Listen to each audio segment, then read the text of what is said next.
Bonjour et encore merci à toute l'assistance, d'autant plus qu'aujourd'hui c'est le Mardi Gras et je ne sais pas si c'est le meilleur moment pour s'occuper de Fénelon et du pur amour, parce que le titre, enfin aujourd'hui je pense essayer un autre point de vue sur le binôme que j'ai proposé dans ma dernière conférence. Là, c'était la fable classique et la fable mystique. Cette fois, je propose pur amour et tragédie. Donc, cette fois, nous sortirons de l'horizon du Télémaque. Pour fixer notre point de perspective, à partir de ce texte de Fénelon qui nous a aidés il y a une semaine à porter un nouveau regard sur ces épisodes du roman pédagogique où il est question de Vénus et de l'amour. Donc c'est l'opuscule de Fénelon sur l'amour pur qui nous a amené à envisager le pouvoir d'initiation spirituelle que pourraient receler ces récits d'un amour impur, amour propre, amour passion. Aujourd'hui, je le dis tout de suite, Fénelon et son idée de l'amour pur seront l'élément focalisateur plus que l'objet focalisé. Donc, je pense m'arrêter d'abord sur l'opuscule de Fénelon. Après, je vais faire des digressions dans la littérature de l'époque, dans la fable moderne, dans la tragédie, et sans perdre de vue le centre qui nous intéresse et sur lequel je reviendrai pour conclure. Donc, l'opuscule de Fénelon sur le pur amour n'a été publié que posthume en 1718. Ne fût-ce que par ce retard et par ce retrait, il s'annonce comme un texte hardi, où l'archevêque expérimente la possibilité d'exploiter le témoignage des anciens en faveur du fondement de sa spiritualité de moderne, l'universalité de l'aspiration humaine à une amitié parfaitement désintéressée. Bien que posthume et sans doute mal connu, l'opuscule n'est pas isolé dans l'œuvre de l'archevêque de Cambrai, puisque d'autres pages de Fénelon font écho à ses idées les plus originales. En particulier, la troisième lettre à l'archevêque de Paris sur son instruction pastorale et la lettre à l'évêque de Meaux, donc à Bossuet, sur la charité. Cet opuscule se partage nettement en deux volets. La première partie traite l'idée de pur amour dans sa formulation la plus radicale, qui implique la supposition impossible « et si Dieu ne voulait pas que je sois sauvé ?» et le renoncement conditionnel au salut éternel, qui était la réponse des mystiques. Donc, si Dieu ne voulait pas que je sois sauvé, alors je renoncerai, j'accepterai ma perte, pourvu que je ne cesse pas d'aimer. Pour Fénelon, ces deux formules se déduisent de la vérité théologique d'un Dieu qui crée tout ce qui existe uniquement pour sa propre gloire. Dieu a fait toute chose pour lui-même. Ce sont les premiers mots de l'opuscule qui nous régale ensuite d'un bel alexandrin. C'est pour sa gloire même qu'il veut notre bonheur. Et, il continue en prose, disons, notre bonheur n'est qu'une fin subalterne qu'il rapporte à la fin dernière essentielle qui est sa gloire. Il est lui-même sa fin unique et essentielle en toutes choses. Dieu est fidèle à ses promesses, mais elles ne l'engagent pas, puisqu'elles sont gratuites. Dieu ne nous doit rien. C'est un titre de Kolakowski bien connu. Ses promesses dépendent à chaque fois d'une décision de sa liberté, si bien qu'on est suspendu à chaque instant sur l'abîme de la perdition. C'est une image de Fénelon. De la même manière que le fil d'une volonté créatrice soutient la création sur l'abîme du néant. La seconde partie de l'opuscule, plus brève, intitulée « Témoignage des païens », veut montrer que l'amour pur, exempt du motif de la récompense et prêt à renoncer jusqu'à la vie éternelle, loin d'être une chimère théologique, représente l'idéal des philosophes de l'Antiquité et s'inscrit déjà dans le mythe. Qui plus est, il s'inscrit même, par des caractères inverses, dans le cœur humain corrompu.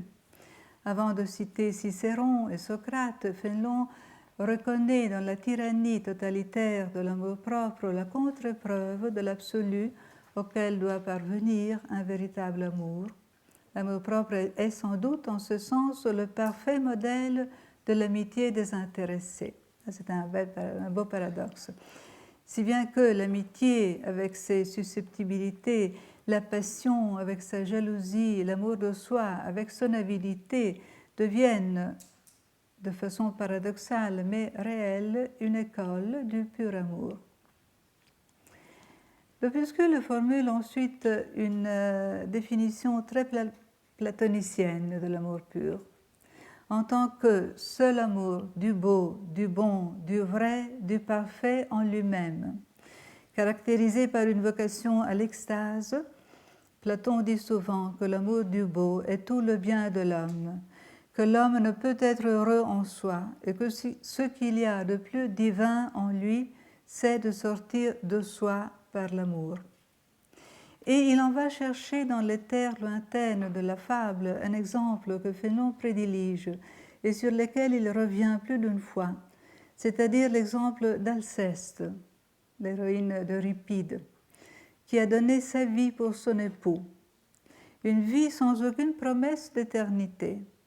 Je cite Fénelon, Alceste est l'admiration des hommes pour avoir voulu mourir et n'être plus qu'une vaine ombre afin de faire vivre celui qu'elle aime. Cette perte de tout soi-même pour jamais est aux yeux de tous les païens ce qu'il y a de plus divin en l'homme. La beauté d'un tel exemple, de cet au-delà sans lumière, de cet état d'ombre accepté par amour, fascine l'archevêque, non moins, peut-être plus, que d'autres exemples tirés de la tradition biblique comme la prière de Moïse ou celle de saint Paul, qui voudrait être séparé de Dieu en faveur de ses frères juifs. Jacques Lebrun, dans Le pur amour de Platon à Lacan, exerce à bon droit l'art du soupçon. En comparant l'opuscule de Fénelon au banquet de Platon, il en découvre les dessous, c'est-à-dire les glissements significatifs qui ont amené l'archevêque de Cambrai à privilégier certains aspects du dialogue platonicien. En particulier, il nous montre que l'exemple d'Alceste, héroïne de l'amour pour, un amour qui trouve sa récompense dans le salut d'autrui, était dépassé dans la dynamique du dialogue de Platon par d'autres exemples d'amour pur. Achille suit Patrocle dans la mort sans en espérer aucun prix, même pas la vie de l'ami. Or, le paradoxe théologique de l'amour pur chez les mystiques du XVIIe siècle est si vertigineux qu'il dépasse effectivement la sphère de l'amour pour, récompensé par le bien d'autrui. S'il est vrai que dans l'amour pur, la perte de soi est inconditionnelle et qu'elle se greffe sur le rapport créateur-créature plus que sur une dynamique de rédemption.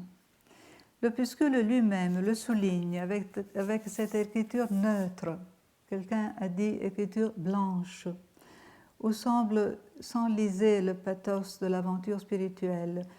Je cite, « Les hommes frémissent dès qu'on leur explique qu'il faut préférer Dieu et sa gloire à nous et à notre béatitude. Voilà une vérité qui est dans l'essence même de la créature, qui devrait soumettre tous les cœurs et qui les scandalise néanmoins quand on l'approfondit. » Je reviendrai sur cette voie blanche, sur cet aspect déchirant de la pureté fénelonienne. Reste que dans le domaine de la fable et dans son opuscule, Fénelon ne s'attarde que sur l'exemple d'Alceste, auquel il prête un sens ultime, indépassable, cette perte de tout soi-même pour jamais. Que cet exemple autorise l'impensable, c'est-à-dire la compréhension par l'amour humain de l'amour de Dieu. Et en tout cas, l'amour pur d'Alceste est bien tout ce qu'il nous faut d'amour pur pour entreprendre un excursus dans le monde de la tragédie. Cet excursus ne suivra pas, je le déclare tout de suite, la trace royale que l'œuvre de Jacques Lebrun a déjà esquissée et que j'évoque ici rapidement, dans le pur amour de Platon à Lacan. Le grand spécialiste de Fénelon a pris son point de départ dans l'opuscule de Fénelon pour un parcours qui relie le tragique ancien et ses réécritures modernes, dont les relais seraient les mystiques de la première modernité.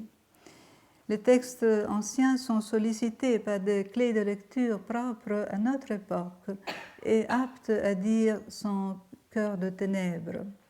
L'expérience abyssale de l'absence, la prise en compte du mystère du mal, la pulsion de mort qui peut s'exprimer dans un héroïsme sans espoir. D'un côté, une équation est posée qui intéresse la suite de ma propre lecture. La fable et la philosophie antique occupent, par rapport à la question du pur amour, une place symétrique à celle que peut occuper la littérature profane de l'époque de Fénelon ou de la nôtre, quand celle-ci témoigne de l'universalité de l'aspiration au pur amour. De l'autre, le laboratoire imaginaire de la littérature païenne et profane, dans la mesure où il ignore l'horizon de la rédemption et la promesse d'un bonheur éternel, s'avère être celui où l'idée de pur amour sans espoir de récompense est poussée jusqu'aux conséquences les plus vertigineuses. C'est dans le miroir païen et profane que l'idée de pur amour se révèle à la fois tragique et universelle. Dans le livre de Jacques Lebrun, on assiste à un défilé de personnages issus de la fiction narrative ou dramatique, de Griselidis au héros du cycle des Coups-Fontaine dans la trilogie de Paul Claudel. Ces personnages incarnent dans des intrigues humaines et mondaines une problématique philosophique et théologique à laquelle, d'autre part, la psychanalyse, notamment la pensée de Lacan, apporte ses lumières ou ses ombres.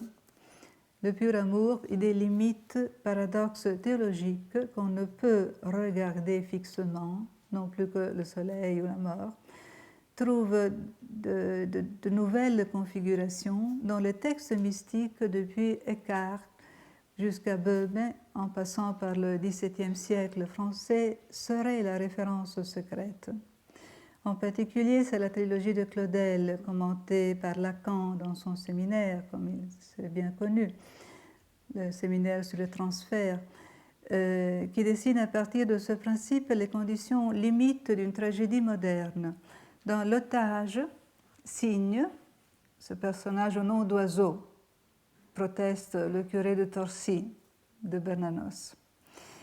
Cygne est appelé par les circonstances à un don de soi qu'aucune morale ne peut imposer et qui implique paradoxalement une perte de son âme. Au-delà de l'idée de bien, au-delà du sacrifice pour une cause ou pour un être chéri, au-delà de l'amour pur, la négation de soi à laquelle parvient Cygne de Coups-Fontaine révèle l'aspect d'un sacrifice et une transcendance vide. Il faut dire que Cygne renie son amour pour son cousin et sa loyauté envers son cousin pour ne pas manquer à un plus grand amour qui lui semble lui manquer, qui épuise toutes ses possibilités jusqu'à la vider d'elle-même, sans rien lui donner en récompense. L'ombre du Dieu méchant de la tragédie antique semble planer sur ce drame moderne, un Dieu dont dépend, selon Ricoeur, l'aberration de la destinée humaine. Ce Dieu qui, en régime chrétien, ne peut pas être pensé, mais qui a pu être écrit, si l'interprétation de Lacan n'est pas dépourvue de sens, ou au moins évoqué comme un fantasme face aux vicissitudes de l'histoire et au déchirement de l'existence par ce dramaturge chrétien et ce poète mystique qu'est Paul Claudel. Jusqu'ici, c'est Jacques Lebrun qui nous conduit. Je ne le suivrai pas dans cette perspective qui relie la radicalité du pur amour à un tragique moderne de l'absence, et jusqu'à l'hypothèse angoissante d'un mal qui alignerait dans le vide absolu. Mais avant de nous détourner de cette perspective, il convient peut-être de rappeler que ce regard dans l'abîme, Fénelon l'a jeté dans certains passages de son œuvre spirituelle. Cette hypothèse d'un Dieu qui serait un Dieu méchant, qui serait la configuration antique, païenne, d'une plus moderne divinité, du non-sens et de l'absurde, Fénelon l'a envisagé pour l'écarter dans ses lettres de direction où les épreuves de la vie spirituelle sont décrites avec une douloureuse acuité psychologique. Les épreuves qui affinent l'amour, le sentiment de l'absence de Dieu, la sécheresse, le dégoût de Dieu et de soi-même, l'angoisse, le désespoir du bien, sont évoquées dans certaines pages de Fénelon comme l'action d'un Dieu médecin, un Dieu chirurgien, qui n'hésite pas à faire souffrir ceux qu'il aime. Le maître spirituel s'abandonne alors à des anthropomorphismes, anthropologie, dit-il, où la plainte de Job semble frôler l'expression blasphématoire. Je cite un passage qui m'a toujours beaucoup frappé. « Ôter à un homme ses habits, c'est le traiter mal. Mais ce n'est rien en comparaison de la rigueur qui l'écorcherait et qui ne laisserait aucune chair sur tous ses os. Coupez les branches d'un arbre, bien loin de le faire mourir, vous fortifiez sa sève. Il repousse de tous côtés, mais attaquez le tronc, desséchez la racine, il se dépouille, il languit, il meurt. C'est ainsi que Dieu prend plaisir à nous faire mourir. » Ça, c'est Fénelon. C'est ainsi, j'ajoute, que dans la souffrance spirituelle s'inscrit en anamorphose le visage d'un Dieu que la foi nue, la foi seule, reconnaît comme amour infini. Il y a eu un beau livre, il y a quelques années, un livre discutable, à mon avis, de Michel Terechenko, qui s'intitule « Amour et désespoir » et qui propose une nouvelle interprétation du pur amour fénelonien comme une réponse suprême à une angoisse suprême qui est justement celle de l'incertitude de son sort éternel. Voilà. Bon. Je ne veux pas approfondir cet aspect tragique de l'œuvre de Fénelon. Cette pédagogie qui, un peu comme Télémaque dans sa descente aux enfers, affronte la mort et l'épreuve de la violence intérieure, pour aboutir à une image purifiée de Dieu. Il m'intéresse ici plutôt de renverser la perspective et la direction de l'enquête. Au lieu de lire Fénelon à la lumière sombre d'une pensée tragique, antique ou moderne, je voudrais rechercher, avec des coups de sonde, dans la tragédie du XVIIe siècle, des configurations de l'idée de pur amour, que le point de vue tardif de l'opuscule sur le pur amour permettrait de mieux apprécier. Y a-t-il dans la littérature du XVIIe siècle, dans la tragédie de l'époque, des indices réels de cette universalité de l'idée de pur amour que Fénelon affirme dans son opuscule? Alceste a-t-elle des sœurs ou des frères sur la scène, disons pour simplifier, de Corneille ou de Racine? De quelle manière peut-on représenter l'exigence d'une amitié totalement désintéressée dans le système poétique et politique de la tragédie du XVIIe siècle? La lettre à l'Académie ne nous fournit pas de réponse. La critique de Fénelon est esthétique et morale, plus que philosophique ou spirituel. Lui qui a si bien compris la portée symbolique de la fable ancienne. Il ne s'attarde pas sur ce qui paraît une évidence au lecteur d'aujourd'hui, c'est-à-dire la possibilité de lire la littérature profane et mondaine du grand siècle français dans son éloquence et ses réticences, y compris celles qui concernent le nom de Dieu, comme le miroir d'une anthropologie chrétienne sensible au débat théologique de l'époque. Inutile d'ajouter que le voile de cette fable moderne est parfois très subtil. Cela arrive lorsque Racine dans Phèdre fait résonner les accents funèbres et liturgiques du Dies Irae, lorsque Corneille fait débattre ses héros au sujet de l'amour ou de la grâce, ou lorsque la princesse de Clèves invoque le repos de la part du duc de Nemours. Au nom de Dieu, laissez-moi en repos. Ce Dieu que le roman rigoureusement sécularisé ne nomme jamais, sauf cette unique fois où la princesse, comme le Christ de Pascal, a prié les hommes et n'en a pas été exaucée. Alors je vous propose un coup de sonde dans certaines tragédies de Corneille et après de Racine. Au moins deux tragédies de Corneille, l'une et l'autre relativement tardives. Pertharite, 1653, et Tite et Bérénice, 1670, nous offrent des éléments de réflexion à ce sujet. Dans toutes les deux, on écoute des définitions de l'amour qui utilisent des termes propres à la tradition courtoise, bien sûr, et encore plus, j'espère le démontrer, au débat théologique et spirituel de l'époque. Amour pur et amour propre, amour servile et mercenaire, grâce, récompense, intérêt, espoir du salaire. Un lexique extraordinairement, économique.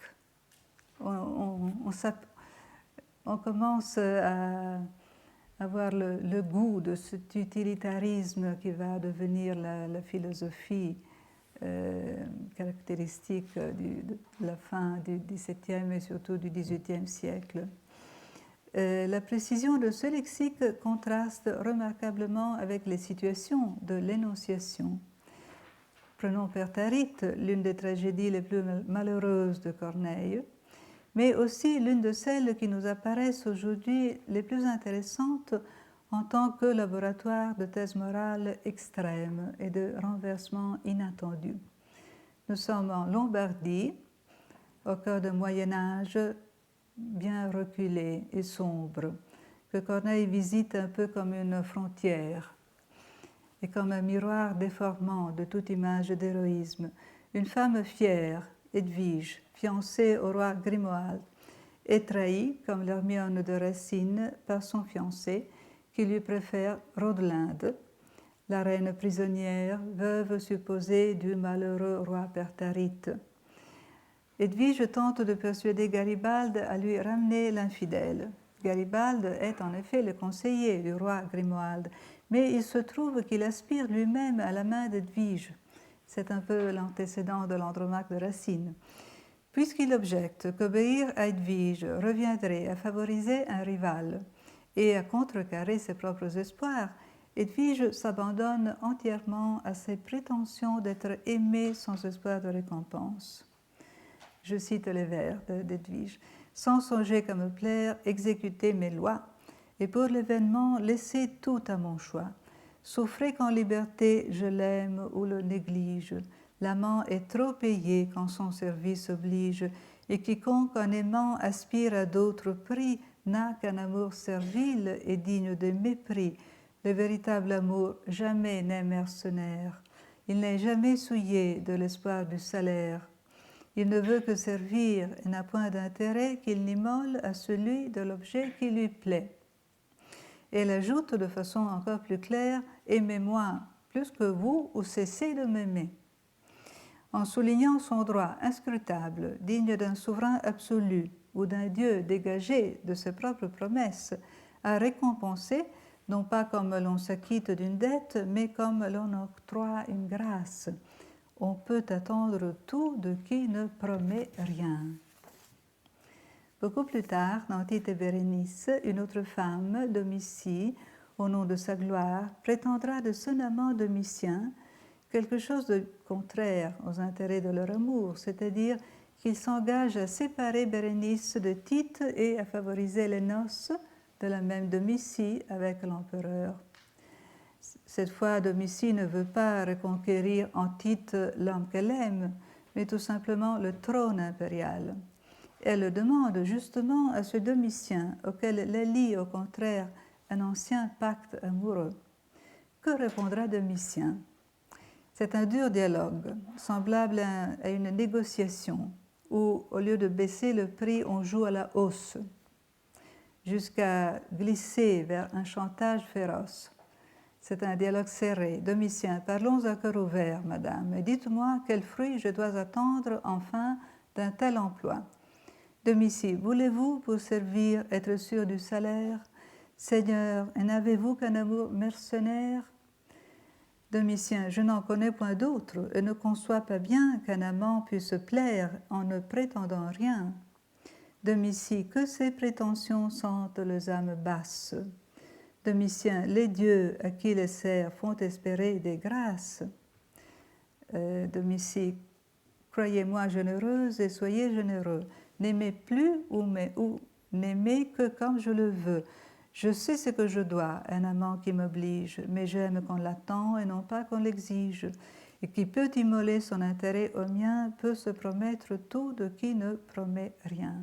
Elle dit encore, et laissez à mon choix l'effet de votre espoir, que ce soit une grâce et non pas un devoir. Domitien répondra par la menace d'épouser Bérénice, et donc par la transgression définitive des codes courtois, auquel Domitie a tenté en vain de le reconduire. Or, un texte parallèle d'une extrême clarté nous permet d'affirmer que Corneille, dont les idées sur l'amour sont tout à fait imprégnées de souvenirs néoplatoniciens et d'influences précieuses, comme l'a bien montré jadis Octave Naval, utilise pourtant la métaphore du salaire dans un cadre de référence théologique, encore plus que courtois. La publication de Pertharite remonte à 1653. À la même date, Corneille fait paraître sa traduction en vers du deuxième livre de l'imitation de Jésus-Christ, après avoir publié le premier livre et quelques chapitres du deuxième dans des éditions à peine précédentes. C'est donc en 1653 que paraît la traduction de ce chapitre 11 du deuxième livre, qui constitue un véritable intertexte des violents dialogues d'Edwige et Garibalde d'un côté, de Domitien et Domitie de l'autre. La belle infidèle, que la traduction cornélienne explicite l'antithèse amour pur, amour propre, que se cachait déjà dans le texte original, affine un lexique et des catégories qui trouvent des correspondances si étroites dans le domaine de l'amour profane. Je relis le texte latin de l'imitation dans ma prononciation d'italienne. O quantum potest amor Iesu purus, nullo proprio commodo vel amore permixtus. Nonne omnes mercenari sunt dicendi, qui consolationes semper querunt, nonne amatores sui magis quam Iesu probantur, qui sua commoda vel lucra semper meditantur, ubi invenitur talis qui velit servire Deo gratis. Ma traduction, ô quel est le pouvoir du pur amour de Jésus sans mélange d'intérêt ou d'amour propre? Ne faut-il pas définir mercenaires ceux qui recherchent toujours des consolations? Là, il n'est pas question de salut éternel, hein? Il s'agit de consolation. Ne sont-ils pas des amoureux d'eux-mêmes plus que de Jésus, ceux qui pensent toujours à leur avantage ou à leur gain? Où trouvera-t-on quelqu'un qui voudrait servir Dieu sans motif d'intérêt? Et maintenant, la traduction de Corneille. Pur amour de Jésus, que ta force est étrange, quand l'amour-propre en toi ne fait aucun mélange, et que de l'intérêt pleinement dépouillé, d'aucun regard vers nous tu ne te vois souillé. N'ont-ils pas un amour servile et mercenaire, le cœur qui n'aime Dieu que pour se satisfaire, et ne le font l'objet de leurs affections que pour en recevoir des consolations? Aimer Dieu de la sorte et pour son avantage, c'est mettre indignement ses bontés à nos gages, croire d'un peu de vœux payer tout son appui, et nous-mêmes enfin nous aimer plus que lui. Il faudrait peut-être lire Pertharite, la tragédie ratée, au point de faire écrire à son auteur la mauvaise réception que le public a faite de cet ouvrage m'avertit qu'il est temps que je sonne la retraite, en tenant de l'autre main l'imitation de Jésus-Christ. Peut-être qu'alors on serait moins déconcerté du personnage improbable de Pertharite, ce souverain vaincu, fugitif, prisonnier, qui aime son épouse Rodelinde au point de vouloir renoncer à son amour et s'offre spontanément à ce qu'Edwige prétend en vain de Garibaldi, l'effort de favoriser les noces de sa femme avec son rival. Cela dans un contexte anticornélien, d'abjection, et sans aucun souci de sa propre gloire. D'autre part, quel attrait obscur avait persuadé Corneille à mettre en scène un segment barbare d'histoire longobarde, où, selon les anciennes chroniques, un roi se protège sous la peau d'un ours et, pour mieux fuir, se laisse chasser à grands coups de bâton, tandis que ses amis lui font plusieurs outrages et vilenies, tellement que, chassé, ainsi battu, il se laissait choir souvent en terre. C'est une chronique. Un héroïsme à rebours, mêlé d'abjection, semble avoir attiré Corneille, ce Corneille qui traduit l'imitation de Jésus-Christ, comme une sorte de supposition impossible. En même temps, on dirait que Corneille traduit l'imitation et en transpose certaines idées dans ses tragédies, sans oublier les controverses théologiques de son époque, où sont en question la grâce, avec son hiatus infranchissable de tout mérite, un Dieu qui ne nous doit rien, et le pur amour, avec sa structure paradoxale, dans laquelle on renonce par amour à l'amour, et l'on se perd, pour le dire avec le Père Surin, pour ne se trouver jamais, pour le dire avec Madame Guyon, sans espoir de se retrouver. Naturellement, dans le théâtre de Corneille, l'hypothèse du pur amour n'est pas remise en de bonnes mains. L'énonciation de ses conditions suprêmes est l'expression de son contraire. Les deux femmes agissent à cause d'un immense amour-propre.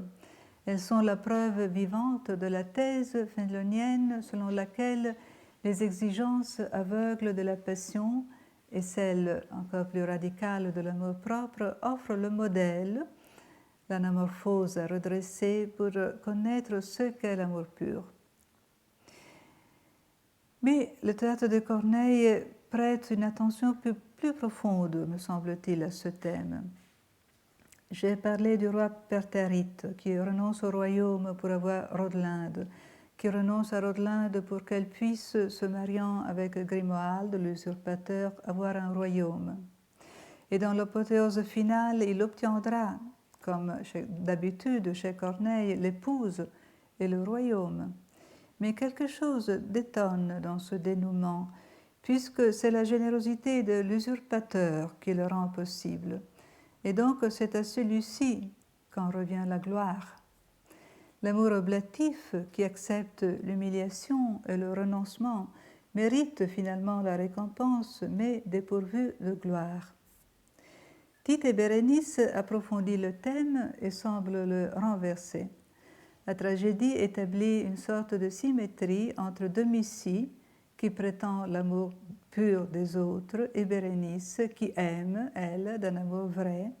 Cependant, elle se résout au geste généreux, à l'amour pour, qui se sacrifie pour le bien de Tite au moment où le Sénat et l'empereur consentent au mariage, donc au moment où sa gloire est assurée. Si bien que la liberté inscrutable de son vouloir qu'elle exerce dans le choix du sacrifice relance la spirale de la gloire au-delà du bonheur perdu. Nous pourrions vivre heureux, mais avec moins de gloire. C'est son suprême argument pour convaincre Tite à accepter son renoncement. Dans ce cas, l'amour pur n'obtient pas la récompense, mais resplendit de gloire. Dans le banquet de Platon, de nombreuses voix intervenaient à définir l'amour. Nous savons déjà que Fénelon a occulté d'une certaine manière des positions des différentes partenaires du dialogue. Entre autres, une voix de femme, Diotima. C'est elle qui raconte le mythe de la naissance de l'amour. Ce fils de Poros et de Pénia, l'abondance et l'indigence, est à son tour enfantement dans la beauté. Il tend à la procréation et à l'enfantement, c'est-à-dire à l'immortalité, que Diotima elle-même fait coïncider avec une mémoire immortelle, un nom ineffaçable. Autrement dit, avec ceux qu'à l'âge baroque on appellera la gloire. Et c'est elle qui explique par ce souci d'un nom immortel l'héroïsme d'Alceste, d'Achille et de ceux qui sont morts en se sacrifiant pour la cité. Si bien que dans le dialogue de Platon, les exemples extrêmes de l'amour désintéressé n'excluent point, telle est la polyphonie des voix du banquet, un intérêt pour sa propre immortalité que les modernes configureront comme gloire. Or, c'est cette partie du dialogue que Fénelon n'a pas retenue. On peut penser à ce point que Corneille, demeurant sans le savoir, peut-être à l'ombre de Platon, a rejoint la configuration idéale du thème, selon l'éthique et la poétique qui lui sont congénères.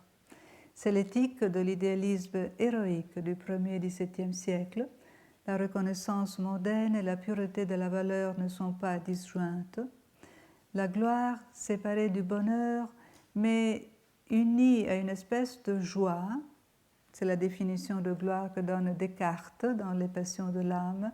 Ce que j'appelle ici du nom de gloire est une espèce de joie fondée sur l'amour qu'on a pour soi-même.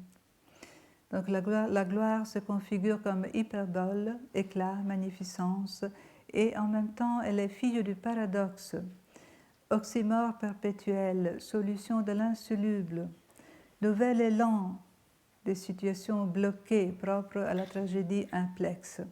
C'est à force d'amour que je m'arrache au vôtre. Bérénice. Certains diront que dans cette configuration du pur amour, ce qui manque, c'est justement l'idée de pur amour comme perte de tout soi-même pour jamais, si cher à Fénelon. L'optimisme chrétien et néo-stoïque de Corneille, l'humanisme du disciple des Jésuites l'ont empêché de mener à bon terme ses expériences autour d'un thème qui le fascine par sa nature hyperbolique et paradoxale, mais qui le rebute par sa dimension authentiquement tragique. Racine aussi est l'auteur de vers sacrés. Parmi ceux-ci, l'on sait que le cantique spirituel sur la charité est une paraphrase de l'hymne à la charité de la première lettre aux Corinthiens.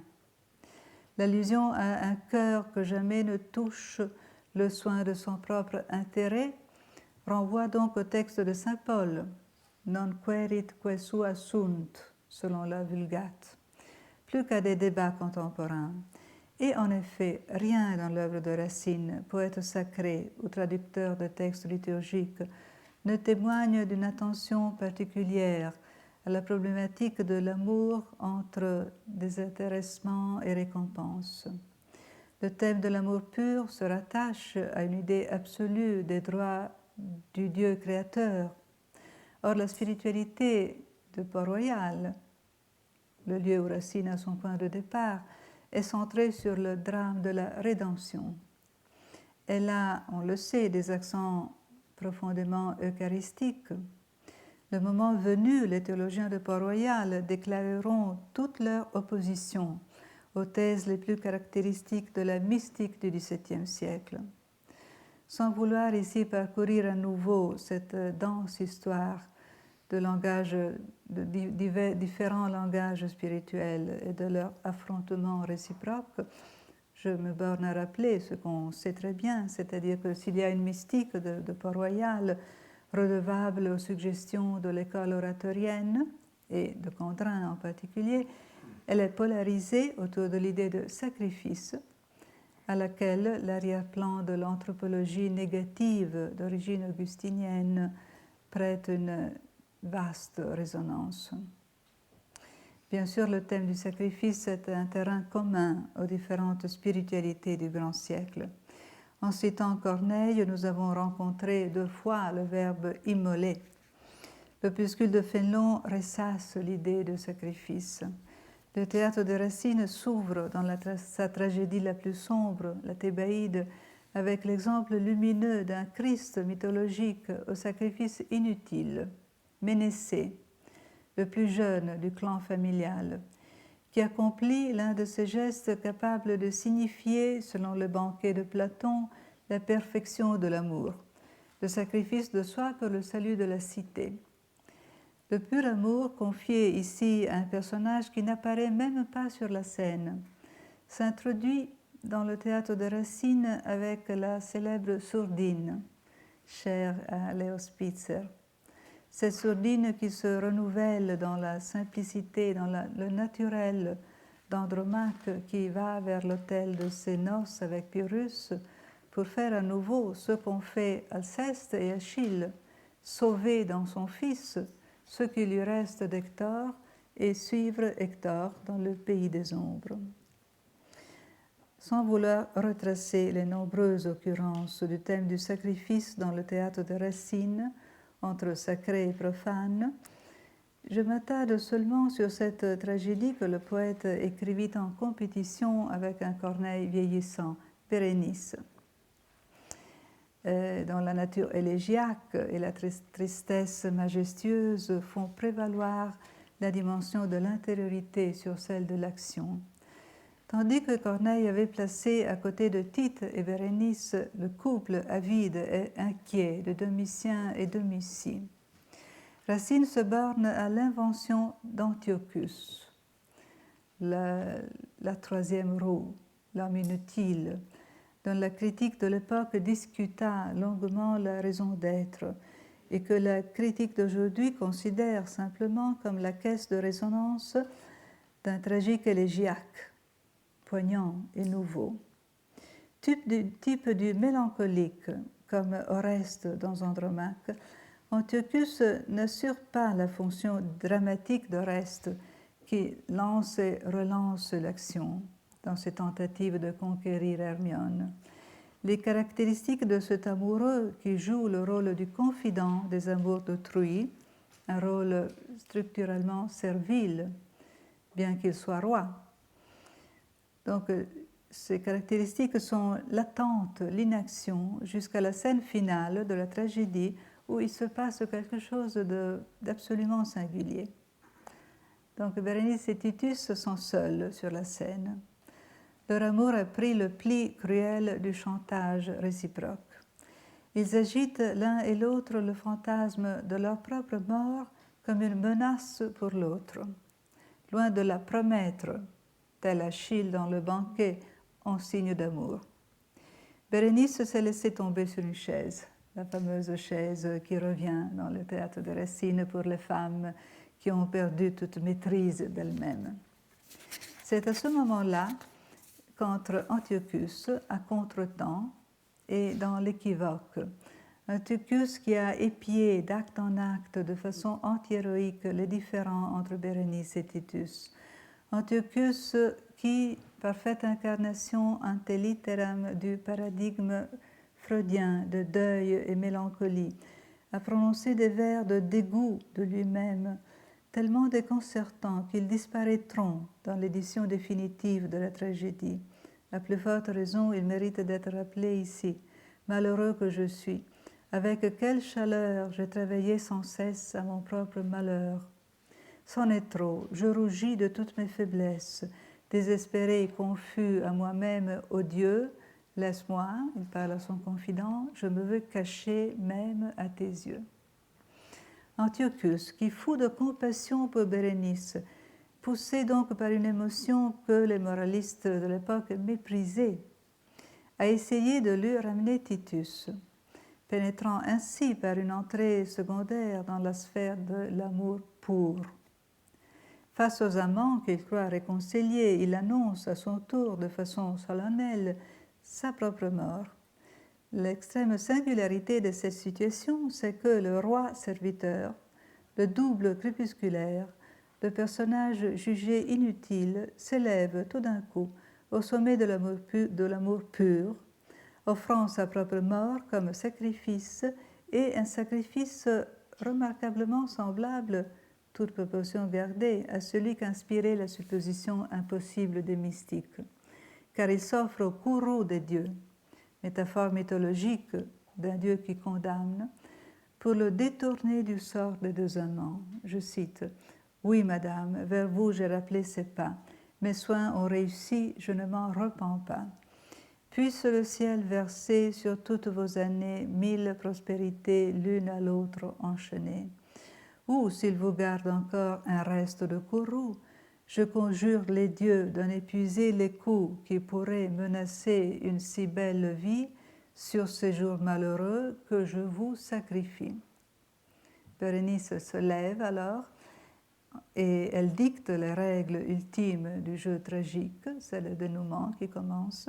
Il ne reste que vivre fidèles tous les trois les uns aux autres, éloignés l'un de l'autre, en renversant le modèle platonicien de l'amour qui consistait dans le fait de mourir l'un pour l'autre ou de suivre l'être aimé dans la mort, ou plutôt en réalisant de façon antiphrastique ce même modèle, puisque l'absence, l'Orient désert, tant de mers qui séparent, ne sont-ils pas la mort dans sa substance de séparation sans retour? Nous sommes passés d'une situation conflictuelle de chantage, sa mort comme une menace pour l'être aimé, à une situation de rachat, où la tragédie élégiaque célèbre de façon pathétique la communion des adieux et la réciprocité des éloignements. Racine aussi a rejoint avec Bérénice la configuration de l'amour pur qui lui est congénère. Dans cette configuration, bien que l'univers soit le spectateur des larmes des trois personnages, la splendeur de la gloire ne joue aucun rôle, au point que le mot même de gloire est absent de la dernière scène. Dans cette configuration, propre à l'époque de la démolition des héros, l'hyperbole est celle de la complainte sur l'humaine condition, l'amour la plus tendre et la plus malheureuse. L'oxymore est dans la situation du mal-aimé qui prend sur lui le sort des amants, du personnage superflu qui devient, ne fût-ce que pour un moment, la clé de voûte de la tragédie. Je me suis bornée à parler de Bérénice pour ne pas sortir de petits jeux du parallèle avec Corneille. Il faudrait souligner l'importance que le thème du sacrifice revêt tout au long de l'œuvre racinienne comme un fil rouge, parfois un fil de sang, qui se déroule de la Thébaïde à Athalie. Et il me semble remarquable que, tandis que le théâtre de Corneille se présente comme un laboratoire extraordinaire de débats moraux, voire théologiques, y compris celui sur l'amour désintéressé, le théâtre de Racine, voué à représenter la violence des passions, offre en fait une panoplie de personnages prêts au sacrifice d'eux-mêmes, rejoignant ainsi avec une aisance mystérieuse, comme pour devancer le fénon de l'opuscule, un archétype universel de la spiritualité et de l'imaginaire.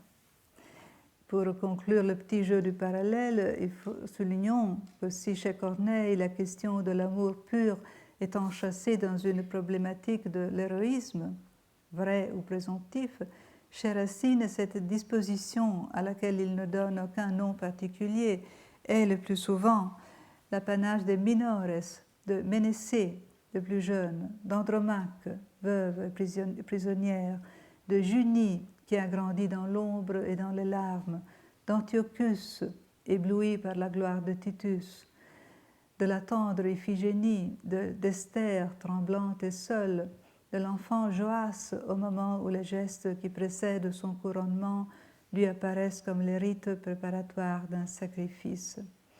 Quelle que soit la difficulté de circonscrire une dimension janséniste dans l'œuvre de Racine, c'est ici, dans cet éloge de l'enfant et de l'orphelin, dans ce discours de l'éminente dignité du faible, ici je rappelle Philippe Sellier, un peu aussi René Girard, que le poète manifeste effectivement l'empreinte qu'il a reçue dans son enfance à Port-Royal et qui, d'une certaine manière, rend sacrée et chrétienne jusqu'à ces tragédies profanes.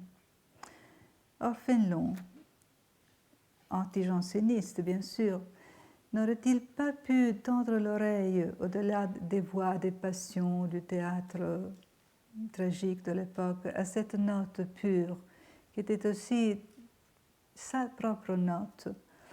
On trouve aussi chez Fénelon des enfants qui meurent, et qui meurent en se sacrifiant. Lui qui a cité dans son opuscule Socrate, Platon, Cicéron et l'exemple d'Alceste, n'aurait-il pas pu également se tourner vers la littérature de son époque pour vérifier l'universalité du principe qu'il défendait passionnément? Il ne l'a pas fait. Il avait ses bonnes raisons pour ne pas le faire. Mais il n'est peut-être pas hors lieu de supposer qu'en se tournant si résolument du côté de l'Antiquité, il réglait aussi, sans éclat, sur un thème crucial de sa pensée, une personnelle, une secrète querelle des anciens et des modernes. Relisons la lettre de Fénelon à Bossuet sur la charité. Non moins dur que l'opuscule sur le pur amour, j'ai montré clairement dans mes lettres que les païens, ne comptant point sur une autre vie, ont cru devoir sacrifier celle-ci pour leurs amis, pour la patrie, pour la vertu, et qu'ainsi ils mouraient dans la douleur, sans aucune espérance de bonheur futur. J'ai cité l'exemple décisif de Socrate, j'ai rapporté ces dernières paroles. Ces païens n'avaient, dans l'esprit, selon saint Augustin, cité par vous-même, Bossuet, aucun motif de béatitude future en sacrifiant leur vie présente avec tant de douleur. Sans aucune espérance, avec tant de douleur. Provenant d'un pays d'ombre, exprimant l'état des païens, la fable et la philosophie des anciens offrent un regard chrétien, une sorte de mise en abîme du thème de la perte. Ces hommes, je cite Fénelon, aliénés de la vie de Dieu, vivent nécessairement l'expérience d'abandon que Fénelon envisage comme une suprême épreuve spirituelle. Avec leur bandage sur les yeux et leur marche dans le non-voir, ils sont des témoins purs. De façon très paradoxale, c'est par ce qui leur manque, c'est par ceux qu'ils n'ont pas connus, que les anciens semblent être, aux yeux de Fénelon, des présences plus fraternelles et ils apparaissent plus grands que les modernes. Là, c'est ce que je voulais proposer à ce sujet. Je ne sais pas s'il y aura un débat. Je vous remercie.